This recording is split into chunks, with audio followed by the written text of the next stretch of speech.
जब वे अपने एक ब्राह्मण मित्र के शादी में गए थे, तो ब्राह्मणों ने उनको बारात से हकाल दिया। तो उनके सामने संकट खड़ा हुआ कि मेरा अपमान क्यों हुआ। तो ज्योतिराव फूले को ये बात समझ में आई कि मेरा अपमान इस वजह से हुआ कि मैं जिस जाति में आता हूं वो जाति वर्ण व्यवस्था के अनुसार शूद्र है, और इस वजह से मेरा अपमान हुआ। और वर्ण व्यवस्था ये ब्राह्मणों ने बनाई हुई है। इस ब्राह्मणी व्यवस्था को जब तक मैं बदलूंगा नहीं, तब तक मैं चैन से बैठूंगा नहीं। और उन्होंने ये बात भी कही कि जब तक अंग्रेज माए बाप भारत में है, तब तक भारत के शूद्र अतिशूद्रों ने ब्राह्मणों के गुलामी से मुक्त होने के लिए जल्दी करनी चाहिए। भारत में अंग्रेजों का राज था, लेकिन अंग्रेजों का राज, अंग्रेजों की गुलामी ये दीर्घजीवी गुलामी नहीं थी। लेकिन जो हजारों सालों से अंग्रेजों के पहले ही जो इस देश में यूरेशियन ब्राह्मण आए हुए हैं, और उन्होंने जो वर्ण व्यवस्था बनाई, उन्होंने जो जाति व्यवस्था बनाई, उन्होंने जो सछूत अछूत पैदा किया, जो विभाजन षड्यंत्र उन्होंने किया, इस वजह से ज्योतिराव फूले का अपमान हुआ। नहीं तो ज्योतिराव फूले ब्राह्मणों के तुलना में कम नहीं थे, पढ़े लिखे थे, 200 एकड़ के मालक थे, फूलों का व्यापार था, 10 रुपए आमदनी थी। तब अंबानी की आमदनी 1 रुपया थी। बॉम्बे का जो छत्रपति शिवाजी टर्मिनल्स है, ये राष्ट्रपिता ज्योतिराव फूले ने बांधा हुआ है। यानी ब्राह्मणों की तुलना में ज्योतिराव फूले शिक्षा से भी कम नहीं थे, पैसों से भी कम नहीं थे, फिर भी ज्योतिराव फूले का अपमान हुआ। उसका कारण यह है कि ज्योतिराव फूले जिस जाति में पैदा हुए थे, वो जाति वर्ण व्यवस्था के अनुसार शूद्र थी।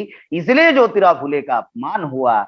इसलिए ज्योतिराव फूले ने पहले निर्णय लिया कि अंग्रेजों की गुलामी से मुक्त होना है या ब्राह्मणों की गुलामी से मुक्त होना है। तो ज्योतिराव फूले ने ब्राह्मणों की गुलामी से मुक्त होने का निर्णय लिया।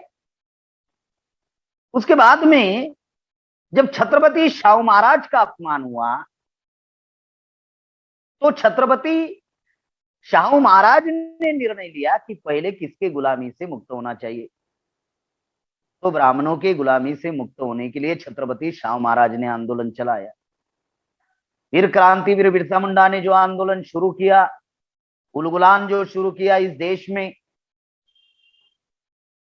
तो बिरसा मुंडा दीकू लोगों के विरोध में, दीकू लोगों के विरोध में बिरसा मुंडा की लड़ाई थी। ये दीकू कौन है? साहूकार है, जो जमींदार है, और ये त्रिवर्णीय लोग है, ब्राह्मण क्षत्रिय वैश्य। इनके विरोध में जो क्रांतिवीर बिरसा मुंडा की लड़ाई थी। मतलब बिरसा मुंडा ने भी ये निर्णय लिया कि सबसे पहले किसके गुलामी से मुक्त होना है, अंग्रेजों के गुलामी से मुक्त होना है या दीकू लोगों के गुलामी से मुक्त होना है। तो बिरसा मुंडा ने दीकू लोगों के विरोध में अपना उलगुलान शुरू किया।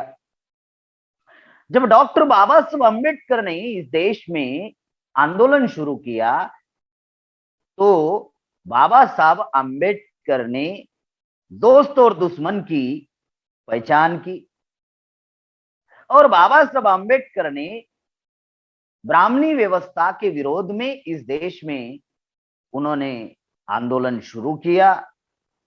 और जब 1927 में सबसे पहले डॉक्टर बाबा साहब अम्बेडकर ने महाड़ तालाब का जब सत्याग्रह किया अनटचेबिलिटी के विरोध में, तो वहां पर ये बात बाबा साहब अम्बेडकर ने स्पष्ट की कि हमारा दुश्मन अंग्रेज नहीं है, बल्कि जिस व्यवस्था की वजह से अछूत बनाया, वो व्यवस्था हमारी दुश्मन है, और उस व्यवस्था का नाम है ब्राह्मणी व्यवस्था। मतलब बाबा साहब अम्बेडकर ने दोस्त कौन और दुश्मन कौन, इसकी पहचान बाबा साहब अम्बेडकर ने की। और फिर उसके विरोध में बाबा साहब अम्बेडकर ने आंदोलन शुरू किया। ये बातें मैं इसलिए आप लोगों को बता रहा हूं क्योंकि हमारे समाज में दुश्मन कौन है ये पहचान ना होने की वजह से आपस में झगड़ना शुरू हो जाता है, टकराव शुरू हो जाता है और इस वजह से संगठित शक्ति का निर्माण नहीं होता और संगठित शक्ति का निर्माण ना होने की वजह से हमारी किसी भी समस्या का समाधान नहीं हो रहा है। दुश्मन क्लियर ना होने की वजह से भाईचारा निर्माण नहीं हो रहा है और भाईचारा निर्माण ना होने की वजह से संगठित शक्ति का निर्माण नहीं हो रहा है। इस बात को हम लोगों को समझना और जानना बहुत जरूरी है। और ये 6,743 जातियां जो इस देश में हैं, हम जातियों में जो बांटे हुए लोग हैं, तो संविधान में डॉक्टर बाबा साहब अम्बेडकर ने 6,743 जातियों को 4 कैटेगरी में लाया। Schedule caste, schedule tribe, OBC और इनसे जिन्होंने धर्म परिवर्तन किया और सिख, ईसाई, बुद्धिस्ट, मुसलमान, लिंगायत जो बन गए, उनमें कुछ जातियां चली गई जिनको माइनॉरिटी कहा जाता है। ये 4 कैटेगरी में 6,743 जातियों को लाया।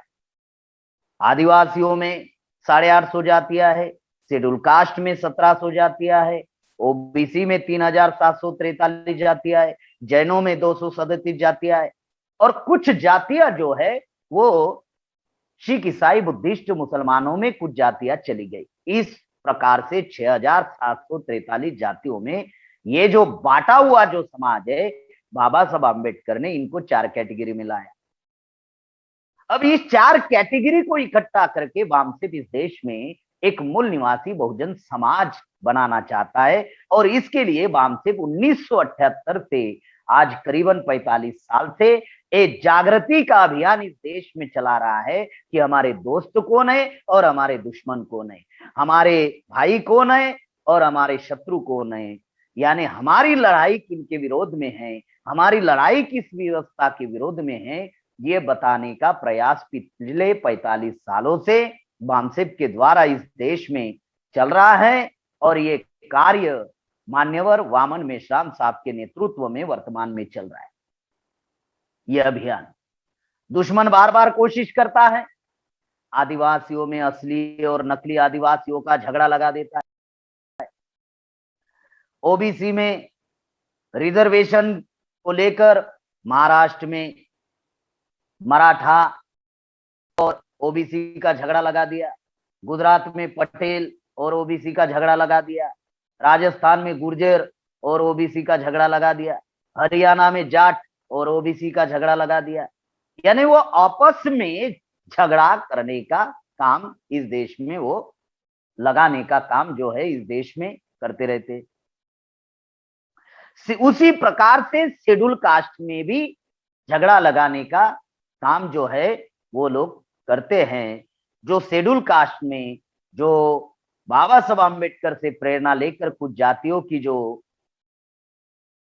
जातियों ने अपना विकास किया, कल्याण किया, डेवलप किया खुद को, तो अन्य जो अति पिछड़ी जातियां है उन जातियों को यूरेशियन विदेशी ब्राह्मण भड़काते रहते हैं कि तुम्हारी नौकरियां वो जाति के लोगों ने चुरा ली।